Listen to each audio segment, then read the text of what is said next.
আজকে আমরা দশম শ্রেণীর বায়ুমণ্ডল অধ্যায়ের তাপমণ্ডলের শ্রেণীবিভাগ এবং বায়ুচাপ ও বায়ুচাপ বলয় সম্পর্কে আলোচনা করব।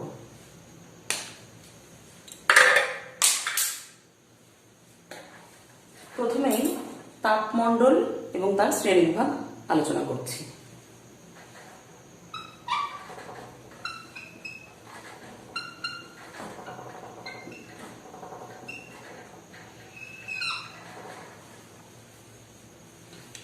তাপমণ্ডল কি? আগের ভিডিওতে আমরা বায়ুর উষ্ণতার তারতম্য কিভাবে হয় বা তার কারণ কি এগুলো সম্পর্কে জেনেছি। এবার বলবো তাপমণ্ডল বা তাপবলয় কি। সমগ্র পৃথিবীতে সূর্যরশ্মির পতন কোণ বা সূর্যরশ্মি যে আসছে পৃথিবীতে কিভাবে পড়ছে, কোথায়, সারা পৃথিবীতে একরকম ভাবে পড়ছে না, যেহেতু পৃথিবী গোলাকার। সারা পৃথিবীতে কোথায় কেমন ভাবে সূর্যরশ্মি পড়ছে তার উপরে নির্ভর করে পৃথিবীর কতগুলো তাপ বলয়ে ভাগ করা হয়েছে পৃথিবীকে। ছবিটা আঁকছি। সূর্য থেকে আগত সৌরকিরণ সব জায়গায় একরকম হয় না, আমরা জানি। নিরক্ষীয় অঞ্চল এবং তার সংলগ্ন অঞ্চলে আশেপাশে সূর্যের রশ্মি সব থেকে বেশি পরিমাণে লম্বভাবে পড়ে। নিরক্ষরেখা এবং তার আশেপাশের অঞ্চলে সূর্যরশ্মি সব থেকে লম্বভাবে পড়ে, সুতরাং এই অঞ্চলে তাপমাত্রা অন্য অঞ্চলের তুলনায় বেশি হয়। এই অঞ্চলটাকে বলা হয় উষ্ণমণ্ডল। তাহলে পৃথিবীর যে তাপমণ্ডল বা তাপ বলয়, তার প্রথম বলয়টির নাম হচ্ছে উষ্ণমণ্ডল।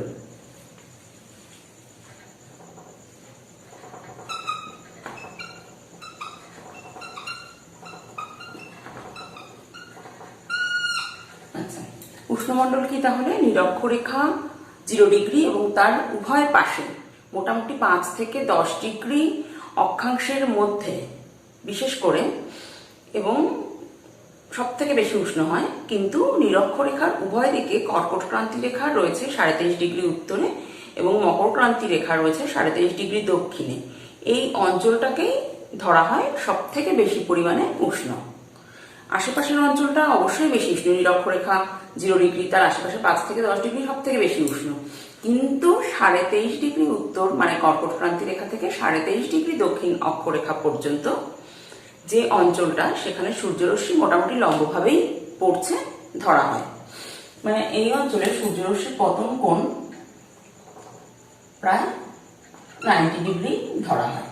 23.5 ডিগ্রি উত্তর বা কর্কট ক্রান্তি রেখা এবং 23.5 ডিগ্রি দক্ষিণ বা মকর ক্রান্তি রেখার মধ্যে যে অঞ্চলটা, তাকে বলা হচ্ছে উষ্ণমণ্ডল।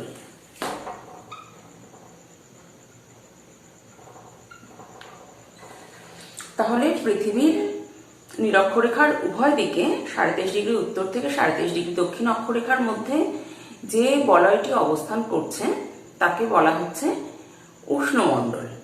এই অঞ্চলে কি হয়? এই অঞ্চলে সূর্যরশ্মির তাপীয় শোষণ বিকিরণের থেকে বেশি হয়, ফলে বেশি পরিমাণ তাপ এই অঞ্চলে সঞ্চিত হয়। তার ফলে এই অঞ্চল বেশি গরম হয়।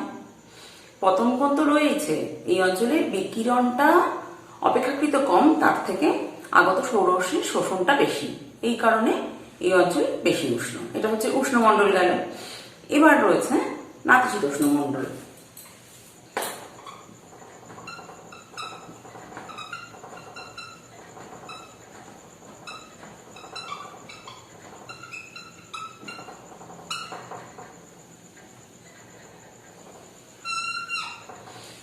নাতিশীতোষ্ণ মণ্ডল কোনটা? 23.5 ডিগ্রি উত্তর অক্ষরেখা মানে কর্কট ক্রান্তি রেখা থেকে শুরু করে উত্তরে সুমেরু বৃত্ত রেখা বা 66.5 ডিগ্রি উত্তর অক্ষরেখার মধ্যবর্তী স্থান এবং 23.5 ডিগ্রি দক্ষিণ অক্ষরেখা বা মকর ক্রান্তি রেখা থেকে 66.5 ডিগ্রি দক্ষিণ অক্ষরেখা বা কুমেরু বৃত্ত রেখা পর্যন্ত যে অঞ্চলটা বিস্তৃত, সেই অঞ্চলে সূর্যের রশ্মি মাঝারি তির্যক বা মাঝারি লম্বভাবে পড়ে। মানে লম্বভাবেও পুরোপুরি না, আবার পুরোপুরি তির্যকভাবেও না। এই জন্য এই অঞ্চলে তাপ মাঝারি প্রকৃতির, এই জন্য না শীত না উষ্ণ বা নাতিশীতোষ্ণ নামকরণ।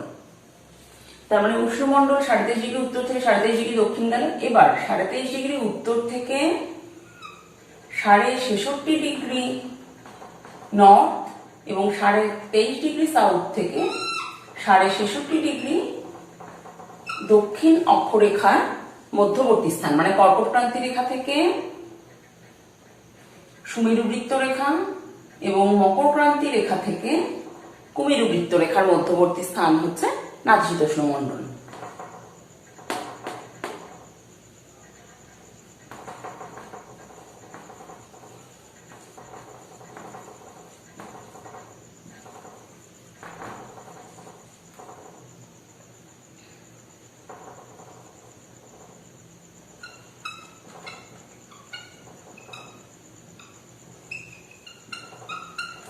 এই অঞ্চলে তাপমাত্রার মোটামুটি মাঝারি ধরনের হয়, শীত গ্রীষ্মের তাপমাত্রার পার্থক্য মাঝারি ধরনের থাকে।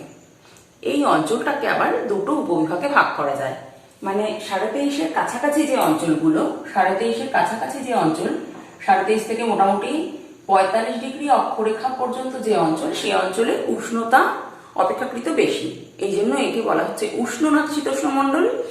তারপরে এই যে দুই অক্ষরেখা, এই 23.5 অক্ষরেখার থেকে 45 অক্ষরেখার মধ্যবর্তী অঞ্চলটা হচ্ছে উষ্ণ নাতিশীতোষ্ণ মণ্ডল, মানে উষ্ণমণ্ডলের কাছে যেহেতু। এবং তারপরে 45 থেকে শুরু করে 66.5 পর্যন্ত এই অঞ্চলটা, এটা হচ্ছে শীতল নাতিশীতোষ্ণ অঞ্চল। মানে যত হিমমণ্ডলের দিকে যাওয়া হচ্ছে বা যত ঠান্ডার দিকে মেরুর দিকে যাওয়া হচ্ছে, সূর্যরশ্মি ততই তীব্রভাবে পড়ছে। তার মানে উষ্ণমণ্ডলের পরে নাতিশীতোষ্ণ মণ্ডলে আবার দুটো উপবিভাজন রয়েছে। একটা হচ্ছে উষ্ণ নাতিশীতোষ্ণ মণ্ডল 23.5 উত্তর থেকে 45 উত্তর এবং 23.5 দক্ষিণ থেকে 45 দক্ষিণ পর্যন্ত উভয় গোলার্ধে।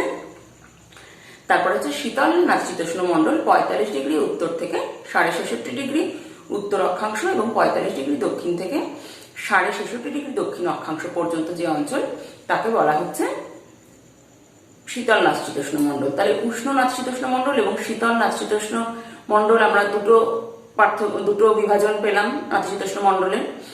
এই অঞ্চলে দিন রাত্রের তাপমাত্রার পার্থক্য মোটামুটি থাকছে। এরপরেই আমরা চলে আসবো হিমমণ্ডলে।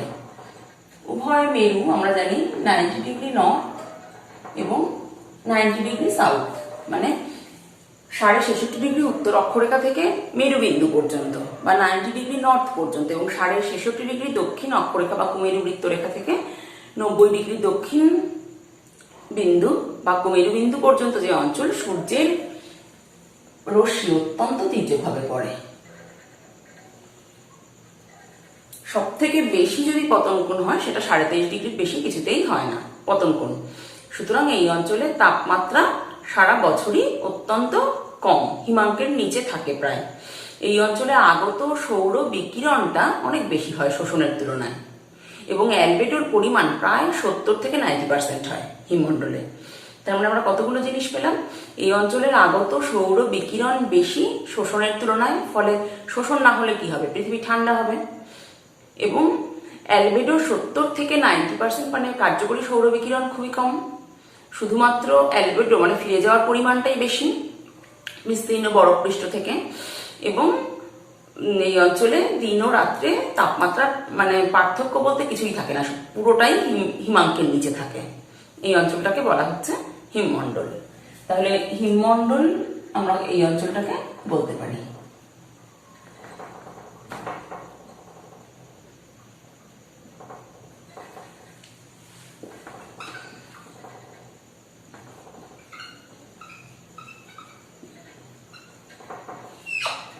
তাহলে পৃথিবীতে তাপমণ্ডল কটি আমরা পেলাম? 1 নম্বরে হচ্ছে উষ্ণমণ্ডল, নাতিশীতোষ্ণ মণ্ডল হচ্ছে 2টি, হিমমণ্ডল 2টি। একটা হচ্ছে উত্তর হিমমণ্ডল এবং দক্ষিণ হিমমণ্ডল। 66.5 উত্তর থেকে 90 উত্তর পর্যন্ত উত্তর হিমমণ্ডল, 66.5 দক্ষিণ থেকে 90 দক্ষিণ পর্যন্ত দক্ষিণ হিমমণ্ডল। তাহলে মোট তাপমণ্ডলের সংখ্যা হচ্ছে 5টি। একটি উষ্ণমণ্ডল, 2টি নাতিশীতোষ্ণ মণ্ডল এবং 2টি হিমমণ্ডল। এই হচ্ছে তাপমণ্ডলের শ্রেণী বিভাজন। আচ্ছা, এবার আমরা গুরুত্ব বলবো তাপমণ্ডল পৃথিবীতে সৃষ্টি হয়েছে কেন।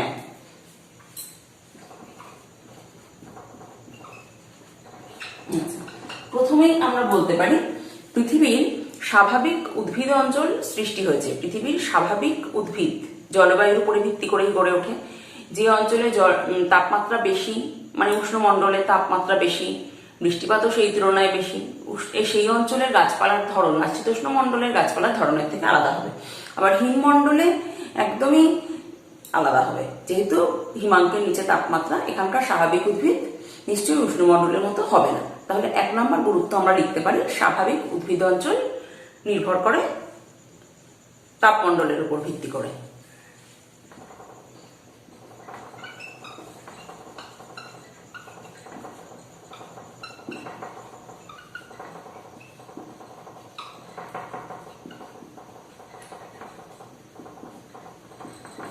স্বাভাবিক উদ্ভিদ অঞ্চল, স্বাভাবিক উদ্ভিদ যেহেতু জলবায়ুর উপরে নির্ভর করে গড়ে ওঠে, সুতরাং স্বাভাবিক উদ্ভিদ অঞ্চলের সৃষ্টি হয়েছে তাপ বলয়ের উপরে ভিত্তি করে। 2 নম্বর আমরা বলতে পারি পৃথিবীতে জলীয় বাষ্পের পরিমাণ এবং বৃষ্টিপাতের বন্টনও নির্ভর করে। সারা পৃথিবীতে জলীয় বাষ্প কতটা হবে, বৃষ্টিপাত কতটা হবে, সেটাও নির্ভর করছে কিন্তু তাপমণ্ডলের উপরে ভিত্তি করে। কারণ উষ্ণমণ্ডলে সূর্যের তাপ বেশি, জল শোষণ, জল থেকে বাষ্পীভবনটা বেশি হচ্ছে, বেশি পরিমাণ জলীয় বাষ্প বাতাসে মিশছে, সেখানে বৃষ্টিপাতের ধরন একরকম হবে। আবার যেখানে তাপমাত্রা কমছে সেই অঞ্চলে জলের বাষ্পীভবনের হার কম হবে, সেখানেও বৃষ্টিপাতের ধরন পাল্টে যাবে। আর হিমমণ্ডলে তো আরোই আলাদা হবে। সুতরাং পৃথিবীব্যাপী জলীয় বাষ্পের বন্টন এবং বৃষ্টিপাতের ধরন এটা হচ্ছে নির্ভর করছে তাপবলয়ের উপর। এটা গুরুত্ব লেখা যেতে পারে।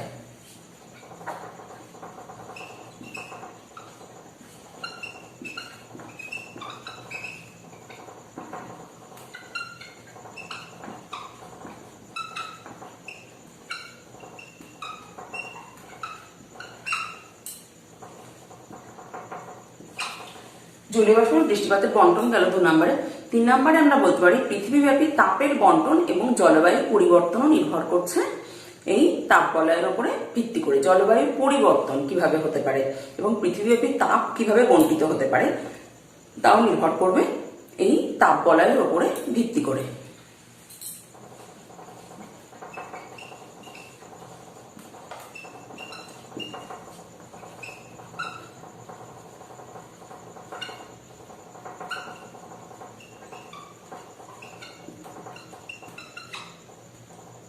পৃথিবীব্যাপী জলবায়ুর পরিবর্তন এবং তাপের বন্টন অবশ্যই তাপমণ্ডলের উপরে ভিত্তি করে গড়ে উঠবে। এই হচ্ছে তাপমণ্ডলের গুরুত্ব। তাহলে পৃথিবীতে সূর্যের রশ্মির পতন কোণের উপরে নির্ভর করে তাপ বলয় গড়ে উঠেছে। পৃথিবীর অক্ষরেখা বরাবর নিরক্ষরেখার উভয় দিকে 23.5 ডিগ্রি উত্তর অক্ষাংশ থেকে 23.5 ডিগ্রি দক্ষিণ অক্ষাংশ পর্যন্ত উষ্ণমণ্ডল, তারপরে 23.5 ডিগ্রি থেকে 66.5 ডিগ্রি উভয় গোলার্ধে নাতিশীতোষ্ণ মণ্ডল, উভয় গোলার্ধে 66.5 ডিগ্রি থেকে 90 ডিগ্রি পর্যন্ত উত্তর এবং দক্ষিণে রয়েছে হিমমণ্ডল। এই হচ্ছে তাপ বলয়ের শ্রেণীবিভাগ এবং এর গুরুত্বগুলো আলোচনা করলাম। এবার আমরা বলবো সমষ্ণরেখা কি। এর সঙ্গে অত্যন্ত রিলেটেড একটা বিষয়, সমষ্ণরেখা বলতে কি বোঝো?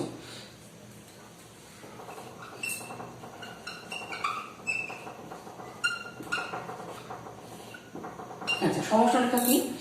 পৃথিবীতে কোথায় কোথায় কেমন তাপমাত্রাযুক্ত অঞ্চল রয়েছে সেটা মানচিত্রে যে কাল্পনিক রেখা দ্বারা যোগ করা হচ্ছে তাকে বলা হচ্ছে সমষ্ণরেখা। অবশ্যই পৃথিবী পৃষ্ঠ বলবে না, বলবে মানচিত্রে। মানচিত্রে যে কাল্পনিক রেখা দ্বারা পৃথিবী পৃষ্ঠের সমান উষ্ণতা বিশিষ্ট স্থানগুলোকে যোগ করা হচ্ছে তাকে বলা হচ্ছে সমষ্ণরেখা। সমষ্ণরেখা আঁকা হয় কেন? এর কতগুলো গুরুত্ব রয়েছে। যেমন ধরো উষ্ণতার স্থানগত চরিত্র বুঝতে, মানে কোথায় কেমন উষ্ণতা পৃথিবীর, একই রকম উষ্ণতা বিশিষ্ট স্থানগুলো হচ্ছে কেন এবং তার প্রভাবে কি কি হচ্ছে। উষ্ণতার স্থানগত চরিত্র বোঝাতে জলবায়ু অঞ্চল নির্ধারণে একই উষ্ণতা বিশিষ্ট স্থানগুলোকে যোগ করে একটা জলবায়ু অঞ্চলের সীমানা নির্ধারণ করা যাচ্ছে। আর হচ্ছে উষ্ণতার দৈশিক বন্টন, মানে দেশের কোথায় কেমন ধরনের উষ্ণতা রয়েছে এগুলো আমরা জানতে পারি সমষ্ণু রেখার বন্টন থেকে। সুতরাং সমষ্ণু রেখা আঁকাটা মানচিত্রে অত্যন্ত গুরুত্বপূর্ণ। কি কি কারণে সেগুলো একটু লিখে দিচ্ছি। উষ্ণতার স্থানগত চরিত্র, গুরুত্ব,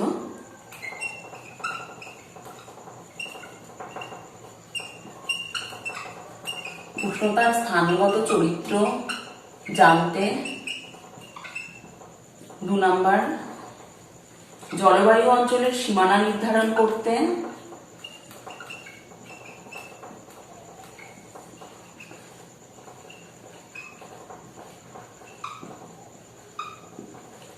এবং উষ্ণতার দৈশিক বন্টন জানতে।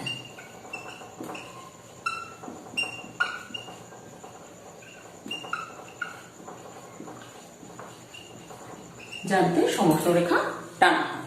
রেখাগুলো মূলত গোলাকার হয়, কারণ একটা জায়গায় গিয়ে মিশে যাচ্ছে। মোটামুটি সমষ্ণ রেখাগুলো গোলাকার হয়। এই হচ্ছে বায়ুর উষ্ণতা সংক্রান্ত অংশ গেল। এরপরে আমরা জানবো বায়ুর চাপ সম্পর্কে। বায়ুর চাপ কি, কয় প্রকার, বায়ুর চাপের উপর নির্ভর করে কি কি বায়ুচাপ বলয় গড়ে উঠেছে সেটা সম্পর্কে আলোচনা করব।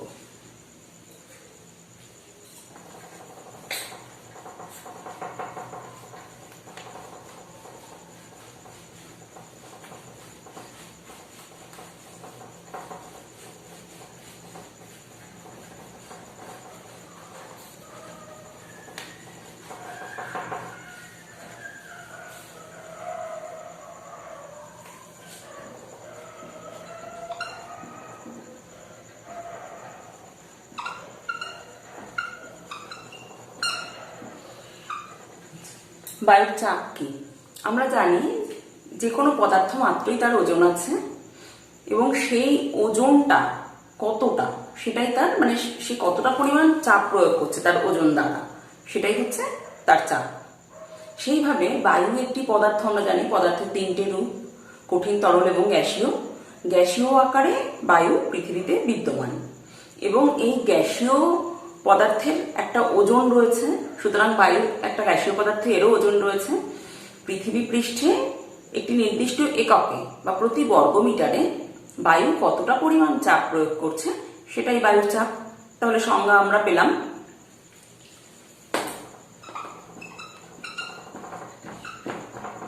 পৃথিবী পৃষ্ঠে নির্দিষ্ট এককে বা প্রতি বর্গমিটারে বায়ু কতটা পরিমাণ চাপ প্রয়োগ করছে সেটাই হচ্ছে বায়ুর চাপ। এবার আমরা বলবো বায়ুর চাপ কয় প্রকার এবং কি কি শ্রেণী বিভাগ।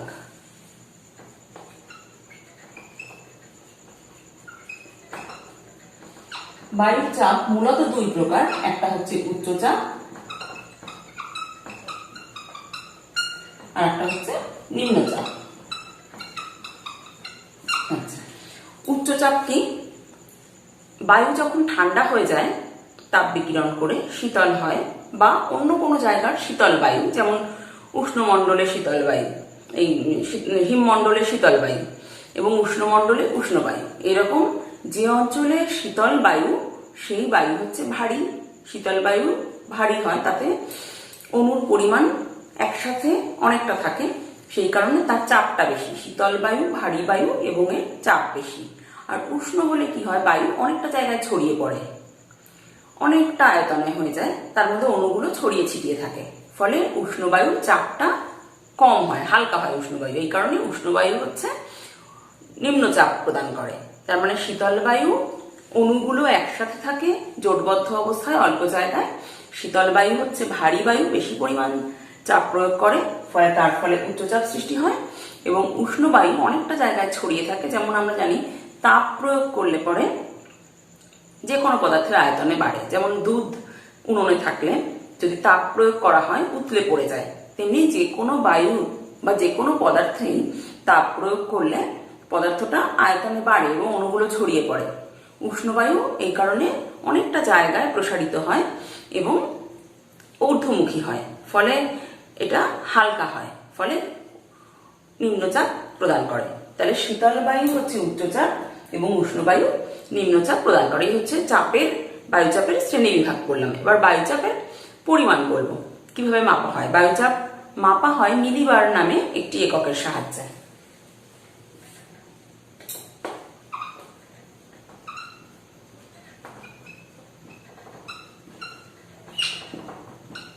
মিলিবার এককে মাপা হয়।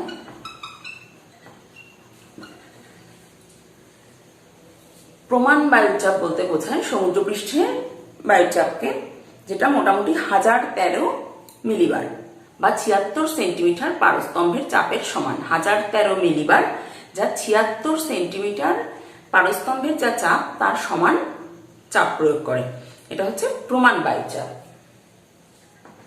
1013.25 মিলিবার 76 সেন্টিমিটার বায়ুর চাপের সমান, মানে বায়ুর চাপ কতটা হবে 1 বর্গমিটারে সেটার পরিমাণ। আচ্ছা, এবার কি কি যন্ত্র কিসের সাহায্যে মাপা হয়?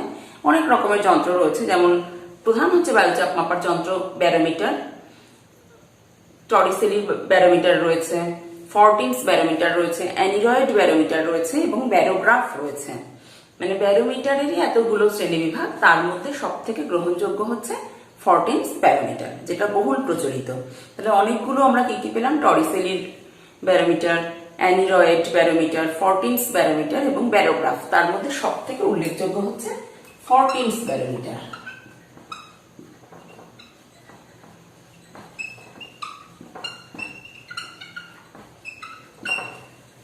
ফর্টিন্স ব্যারোমিটার এই হচ্ছে বায়ুর চাপের মাপার যন্ত্র গেল। আচ্ছা, এবার নিয়ন্ত্রক কি? বায়ুর চাপ কিসের উপরে নির্ভর করে? নিয়ন্ত্রক কি?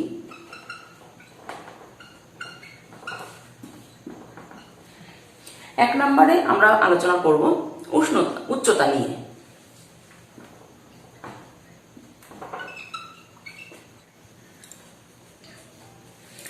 কি বলছিলাম যে বায়ুর চাপের নিয়ন্ত্রকগুলো কি? বায়ুর চাপের নিয়ন্ত্রকের মধ্যে প্রথমেই আমি বলবো উচ্চতা। আচ্ছা, উচ্চতা প্রধানত উচ্চতা বলার আগে আমি বলছি বায়ুমণ্ডলের মোট ভর 99% প্রায় থাকে প্রায় 30 থেকে 32 কিলোমিটারের মধ্যে। কোনো কোনো বইতে ওটা 29 কিলোমিটারও আছে। ম্যাক্সিমাম ভরটা বায়ুর মানে পদার্থের একসাথে থাকার যে প্রবণতাটা, মানে ঘনত্বটা বেশি হচ্ছে নিম্ন বায়ুমণ্ডলে। ফলে নিম্ন বায়ুমণ্ডলে কিন্তু বায়ুর চাপটা অনেক বেশি হবে।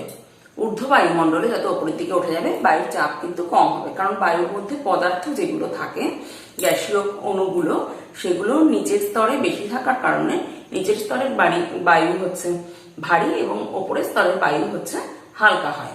আচ্ছা, তারপরে বলবো 2 নম্বর পয়েন্ট, উষ্ণতা।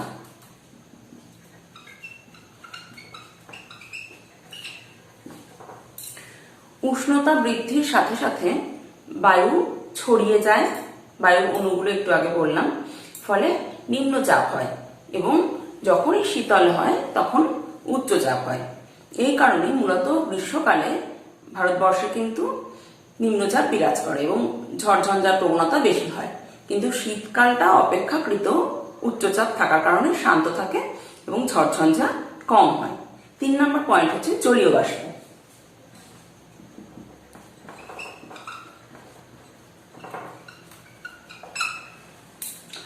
জলীয় বাষ্প চরিত্রগতভাবে হালকা সাধারণ বায়ুর তুলনায়, সুতরাং জলীয় বাষ্প যখনই বেশি হবে সেই বায়ু অবশ্যই হালকা হবে এবং নিম্নচাপ প্রদান করবে। অর্থাৎ গ্রীষ্মকালে যখন বা সূর্যের তাপ বেশি, জল বেশি পরিমাণে বাষ্প হয়ে ওপরে উঠছে, মানে জলীয় বাষ্প বেশি পরিমাণে বাতাসে মিশছে, তখন বাতাস হালকা হয়ে যাচ্ছে। অপেক্ষাকৃত শীতকালে বেশি পরিমাণে সূর্যকিরণের তীব্রতা কম এবং বেশি পরিমাণে জলীয় বাষ্প মিশতে পারছে না, ফলে শীতকালের বায়ু কিন্তু ভারী বায়ু, ফলে উচ্চচাপ প্রদান করছে। এরপরে পয়েন্ট বলবো পৃথিবীর আবর্তন।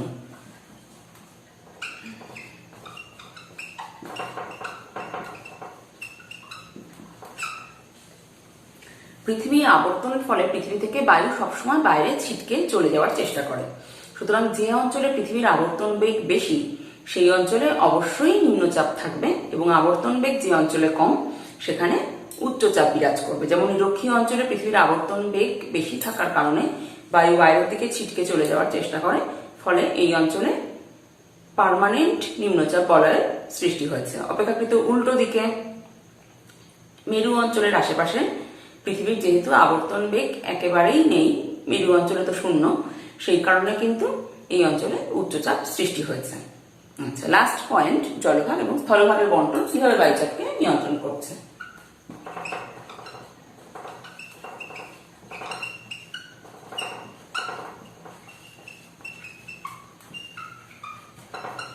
আচ্ছা, জলভাগ এবং স্থলভাগের তাপগ্রাহিতার ধরন আলাদা আমরা জানি। মানে দিনের বেলায় স্থল যতটা তাড়াতাড়ি গরম হয়, রাতের বেলায় তত তাড়াতাড়ি তাপ বিকিরণ করে ঠান্ডা হয়। ঠিক উল্টো চরিত্র জলের, দিনের বেলা খুব ধীরে ধীরে ধীরে ধীরে গরম হয় এবং রাতে তাপও ছাড়ে খুব আস্তে আস্তে, ফলে শীতল হচ্ছে, শীতলীকরণের হারটাও কিন্তু অনেক বেশি সময় লাগছে এবং উষ্ণকরণটাও অনেক বেশি সময় ধরে হচ্ছে। সুতরাং যখন দিনের বেলায় সূর্যের একই তাপে স্থলভাগ প্রচন্ড গরম, স্থলভাগে নিম্নচাপ, জলভাগে অপেক্ষাকৃত ঠান্ডা উচ্চচাপ। আবার রাতের বেলায় কি হচ্ছে, স্থলভাগ খুব তাড়াতাড়ি তাপ ছেড়ে দিচ্ছে, ফলে স্থলভাগে থাকছে উচ্চচাপ এবং জলভাগ গরম, অপেক্ষাকৃত আস্তে আস্তে তাপ ছাড়ছে, জলভাগে কিন্তু নিম্নচাপ। সুতরাং জল এবং স্থল পাশাপাশি থাকলেও দুটো জায়গার চাপের কিন্তু পার্থক্য হচ্ছে। সুতরাং বায়ুর চাপের যে নিয়ন্ত্রকগুলো আমরা পরপর আলোচনা করলাম, উচ্চতা, উষ্ণতা, জলীয় বাষ্প, পৃথিবীর আবর্তন এবং স্থলভাগ এবং জলভাগের বন্টন। আচ্ছা, এবার আমরা বলবো সমচাপ রেখা কি। যেরকম উষ্ণতা পড়তে গিয়ে আমরা সমষ্ণ রেখা আলোচনা করেছি, এবার সমচাপ রেখা কি আলোচনা করব।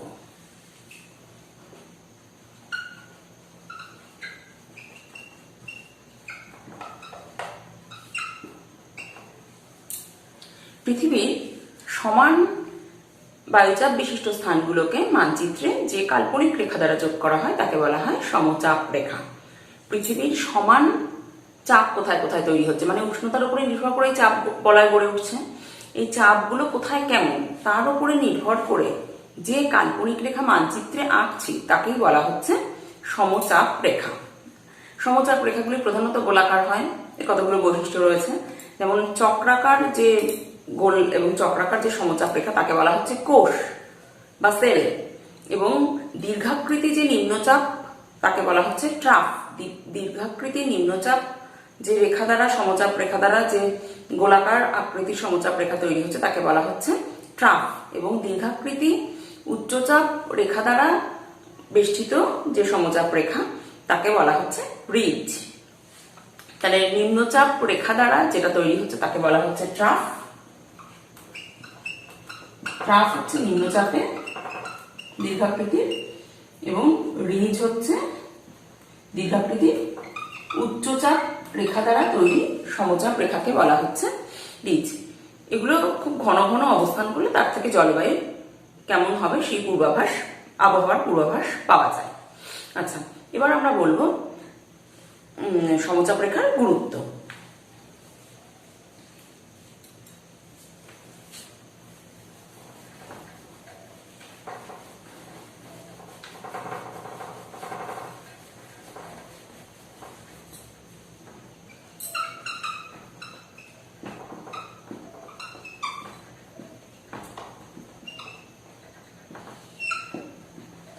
আচ্ছা, সমচাপ রেখার গুরুত্ব সাধারণত আবহাওয়ার পূর্বাভাস নির্ধারণ করতে আবহবিদরা বিশ্লেষণ করে থাকেন, আবহাওয়ার পূর্বাভাস নির্ধারণ করতে। তারপরে বলবো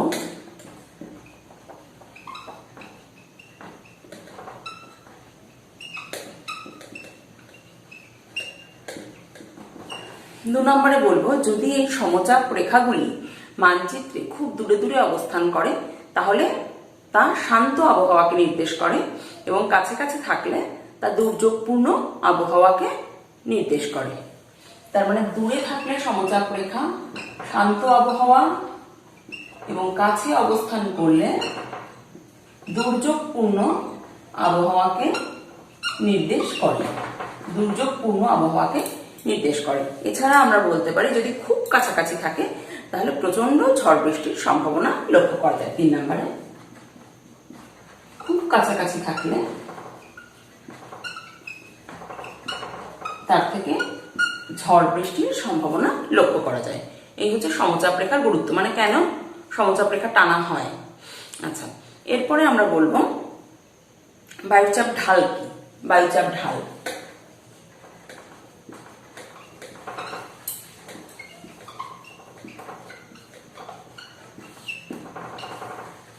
ভূপৃষ্ঠে দুটো স্থানের মধ্যে যে চাপের পার্থক্য প্রতি একক অনুযায়ী সমান একটা রেখা যদি টানা যায় তাহলে দুটো স্থানের মধ্যে যে চাপের পার্থক্য তাকেই বলা হচ্ছে বায়ুচাপের ঢাল। প্রতি একক দূরত্বে উচ্চচাপ থেকে নিম্নচাপের দিকে হবে অবশ্যই যে ঢালটা লক্ষ্য করা যায় সেটা হচ্ছে বায়ুর চাপ ঢাল। বায়ুর চাপ ঢাল যদি খাড়া হয় তাহলে বায়ুর গতিবেগ বাড়ে, আর বায়ুর চাপ ঢাল যদি কম হয় তাহলে বায়ু প্রবাহের গতিবেগ কম হয়। বায়ুচাপ ঢাল গেল। এবার আমরা অত্যন্ত গুরুত্বপূর্ণ একটা আলোচনায় আসবো, সেটা হচ্ছে বায়ুচাপ বলয় পৃথিবীতে।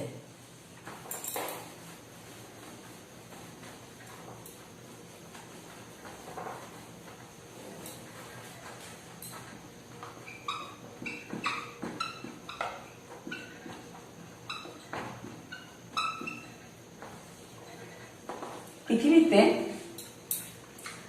বায়ুর চাপ উষ্ণতার উপরে প্রধানত নির্ভর করে গড়ে উঠেছে এবং এছাড়াও আরো কতগুলো বিষয়ে কাজ করেছে, যেমন পৃথিবীর আবর্তন গতি, সূর্যরশ্মির পতন কোণের তারতম্য, এর উপরে নির্ভর করে বায়ুর চাপ মোটামুটি 7টি বায়ুর চাপ বলয় পৃথিবীতে 7টি গড়ে উঠেছে। ছবিটা রাখছি।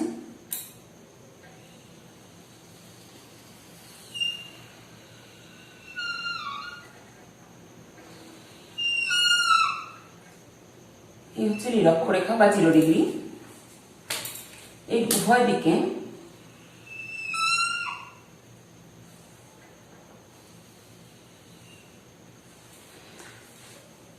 দিকে মোটামুটি 5 ডিগ্রি উত্তর থেকে 5 ডিগ্রি দক্ষিণ, মানে 0 ডিগ্রির উভয় দিকে 5 ডিগ্রি উত্তর থেকে দক্ষিণ অক্ষরেখার মধ্যে সারা বছর নিম্নচাপ লক্ষ্য করা যায়। একে বলা হয় নিরক্ষীয় নিম্নচাপ বলয়।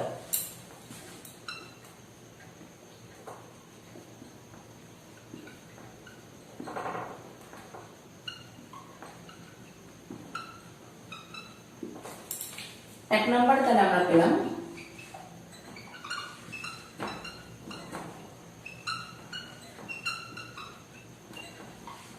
নিরক্ষীয় নিম্নচাপ বলয়।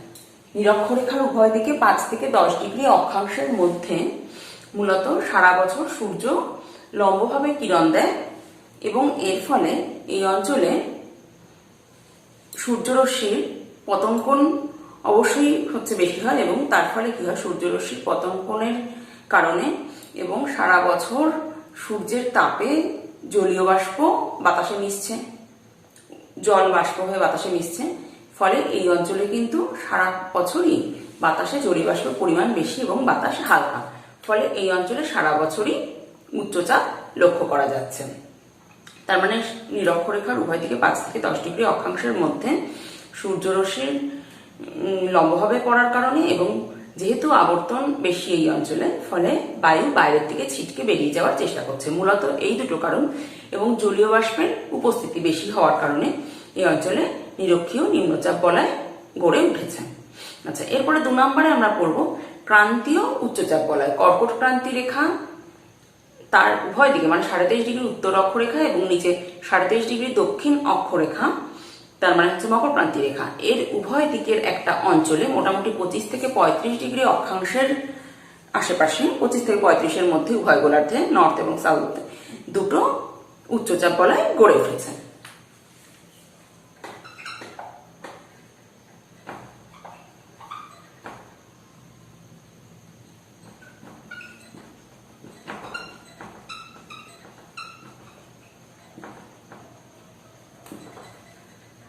তিন নম্বরে হচ্ছে মকরীয় উচ্চচাপ বলয়। আচ্ছা, তার মানে এটা আমরা কোথায় পেলাম? 23.5 ডিগ্রি উত্তর অক্ষরেখা এবং 23.5 ডিগ্রি দক্ষিণ অক্ষরেখা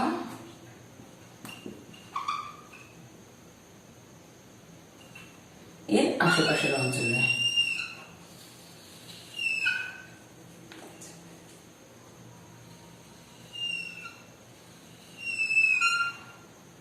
মোটামুটি 25 থেকে 35 ডিগ্রি অক্ষরেখার মধ্যবর্তী অঞ্চল। আচ্ছা, নিরক্ষীয় নিম্নচাপ বলয়ে আর একটা জিনিস আমি বলতে ভুলে গেছি, নিরক্ষীয় নিম্নচাপ বলয়ে সারা বছর কিন্তু একটা শান্ত ভাব বিরাজ করে এই অঞ্চলে সাধারণত, কারণ নিম্নচাপ অঞ্চল হচ্ছে দুপাশে বায়ু ছিটকে বেরিয়ে যাচ্ছে কিন্তু বায়ুর অনুভূমিক প্রবাহ কম লক্ষ্য করা যাচ্ছে। এই অঞ্চলে সবসময় শান্ত প্রবাহ, শান্ত বলয় দেখা যাচ্ছে নিরক্ষীয় নিম্নচাপ অঞ্চলে। একে ডোলড্রাম বলা হয়। তারপরে হচ্ছে ৩.৫ ডিগ্রি উত্তর অক্ষরেখা এবং ৩.৫ ডিগ্রি দক্ষিণ অক্ষরেখার উভয় দিকে ২৫ থেকে ৩৫ ডিগ্রি অক্ষাংশের মধ্যে কর্কটীয় এবং মকরীয় উচ্চচাপ বলয় লক্ষ্য করা যায়। এই অঞ্চলে কি হচ্ছে, নিরক্ষীয় নিম্নচাপ বলয়ের যে বায়ু ঊর্ধ্বগামী হচ্ছে এবং সেই বায়ুটাই কিন্তু ঘুরে দুই ক্রান্তীয় অঞ্চলে নেমে আসছে। মানে নিরক্ষরেখা থেকে বায়ু ওপরে উঠছে গরমে হালকা হয়ে, সেই বায়ুটাই ওপরে গিয়ে ভারী হয়ে দুই ক্রান্তীয় অঞ্চলে নেমে আসছে। ফলে এই দুই অঞ্চলে নিম্নগামী ভারী ঠান্ডা বায়ু বিরাজ করছে দুই মকরীয় এবং কর্কটীয় বা দুই ক্রান্তীয় অঞ্চলে। ফলে ক্রান্তীয় এবং কর্কটীয় এবং মকরীয় অঞ্চলে দুটো উচ্চচাপ বলয়ের সৃষ্টি হয়েছে। এই অঞ্চলে বায়ু প্রধানত পার্শ্ব প্রবাহ দেখা যায় না। এই ২৫ ডিগ্রি থেকে ৩৫ ডিগ্রি উত্তর অক্ষরেখাকে প্রধানত অশ্ব অক্ষাংশ বলা হয়।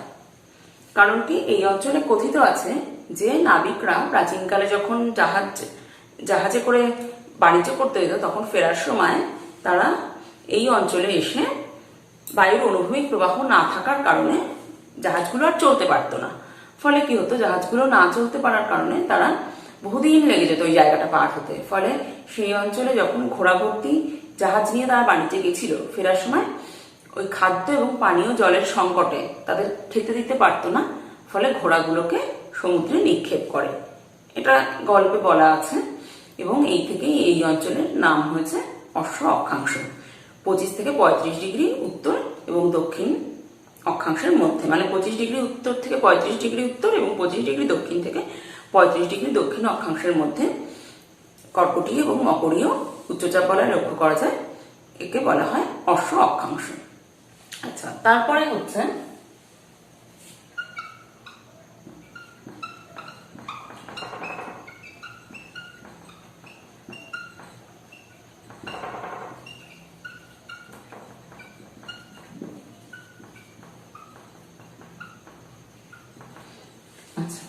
এরপরে হচ্ছে ৬৬ ডিগ্রি উত্তর অক্ষরেখা এবং ৬৬ ডিগ্রি দক্ষিণ অক্ষরেখার,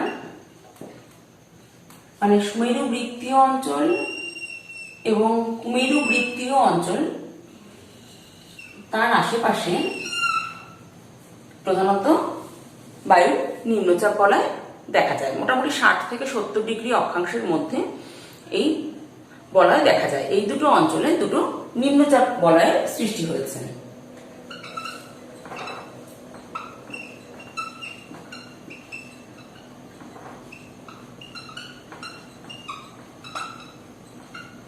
সুমেরু বৃত্তীয় নিম্নচাপ বলয় এবং কুমেরু বৃত্তীয় নিম্নচাপ বলয়। নিম্নচাপ বলয় মূলত বলা হয় ৬০ থেকে ৭০ ডিগ্রি অক্ষাংশের মধ্যে, ৬০ থেকে ৭০ ডিগ্রি অক্ষাংশের মধ্যে, উভয় গোলার্ধে ৬০ থেকে ৭০ ডিগ্রি অক্ষাংশের মধ্যে সৃষ্টি হয়েছে সুমেরু বৃত্তীয়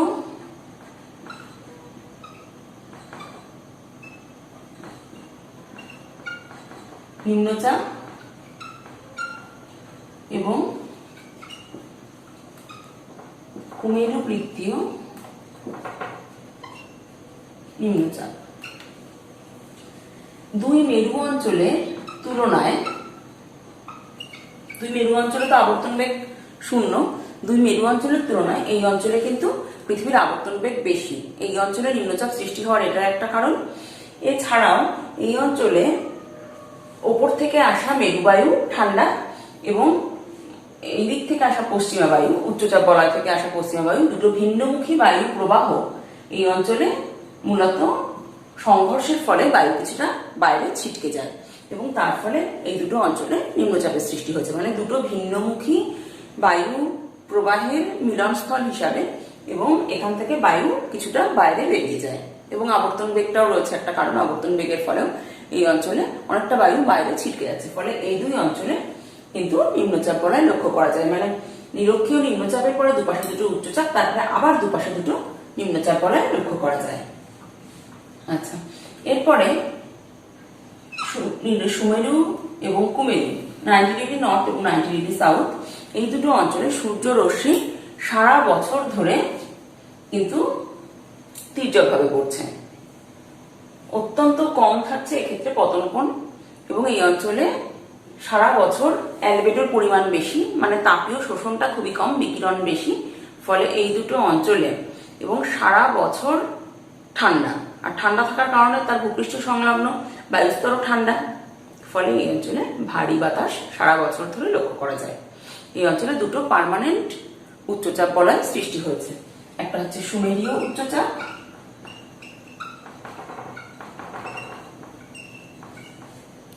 একটা হচ্ছে কুমেরীয় উচ্চচাপ।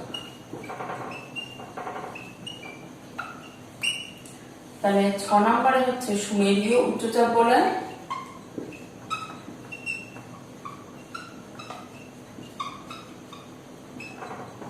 সাথে হচ্ছে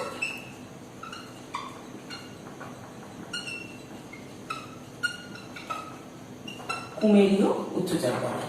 তাহলে পৃথিবীতে মোট বায়ুচাপ বলয় 7টি। 1 নম্বরে হচ্ছে নিরক্ষীয় নিম্নচাপ বলয়, 5 থেকে মোটামুটি দুদিকে 5 ডিগ্রি নর্থ থেকে 5 ডিগ্রি সাউথের মধ্যে হচ্ছে নিরক্ষীয় নিম্নচাপ বলয়। ক্রান্তীয় উচ্চচাপ বলয় 25 থেকে 35 ডিগ্রি উত্তর অক্ষাংশ থেকে 25 থেকে 35 ডিগ্রি দক্ষিণ অক্ষাংশ উভয় গোলার্ধে। তারপরে হচ্ছে মেরুবৃত্ত প্রদেশীয় নিম্নচাপ বলয় দুটো, 60 থেকে 70 ডিগ্রি অক্ষাংশের মধ্যে। তারপরে হচ্ছে 2 মেরু অঞ্চলে 90 ডিগ্রি নর্থের আশেপাশে মোটামুটি 80 ডিগ্রি পর্যন্ত হচ্ছে এই উচ্চচাপ বলয় বা মেরু দেশীয় উচ্চচাপ বলয় বিরাজ করছে। বায়ুচাপ বলয়ের শ্রেণী বিভাগ গেল, 7টা বায়ুচাপ বলয় আলোচনা করলাম। এবার আমরা পড়ব বায়ুচাপ বলয়। দেখা যাচ্ছে এই যে বায়ুচাপ বলয়গুলো পড়লাম, এগুলো কখনো কখনো স্থান পরিবর্তন করে। বায়ুচাপ বলয় স্থান পরিবর্তন কিভাবে ঘটছে দেখা যাচ্ছে, মোটামুটি 5 থেকে 10 ডিগ্রি বায়ুচাপ বলয়গুলো সরে যাচ্ছে বছরের দুবার। 5 থেকে 10 ডিগ্রি মোটামুটি স্থান পরিবর্তন করছে বছরে দুবার। কেন? কারণ হচ্ছে সূর্যের উত্তরায়ণ এবং দক্ষিণায়ন। আমরা জানি 22শে ডিসেম্বর থেকে, আমরা ক্লাস 9-এ পড়েছি, 22শে ডিসেম্বর থেকে হচ্ছে 21শে জুন পর্যন্ত সূর্যের উত্তরায়ণ। 22শে ডিসেম্বরের পরে শুরু হয়, 21শে জুন পর্যন্ত সূর্যের যে উত্তরায়ণ, এই সময়টা কিন্তু সূর্য কি উত্তরমুখী অঞ্চলে বেশি কিরণ থাকে। ফলে গরমটা আস্তে আস্তে এইদিকে বেশি, ফলে বায়ুচাপগুলো আস্তে আস্তে উত্তর দিকে স্থানান্তরিত হয় জুলাই মাসে উত্তর দিকে। আর 21শে জুনের পর থেকে 22শে ডিসেম্বর পর্যন্ত সূর্যের যে দক্ষিণায়নের সময়টা, সেই সময়টা মূলত জানুয়ারি মাসে দক্ষিণ দিকে বায়ুচাপ বলয়গুলো কিছুটা সরে আসে। মোটামুটি এই স্থানান্তরের পরিমাণ 5 থেকে 10 ডিগ্রি উভয় গোলার্ধে, এই অক্ষাংশের মধ্যেই থাকে এই স্থান পরিবর্তন। তাহলে বায়ুচাপ বলয়গুলো ফিক্সড নয়, বায়ুচাপ বলয়গুলো মোটামুটি জানুয়ারি এবং জুলাই বছরের মোটামুটি এই 2 সময়ে স্থান পরিবর্তন করে, 5 থেকে 10 ডিগ্রি অক্ষাংশের মধ্যে ঘোরাফেরা করে। ব্যাস, এই পর্যন্তই থাকলো বায়ুচাপ বলয়। পরের অধ্যায়ে বায়ু প্রবাহ সম্পর্কে আলোচনা করব।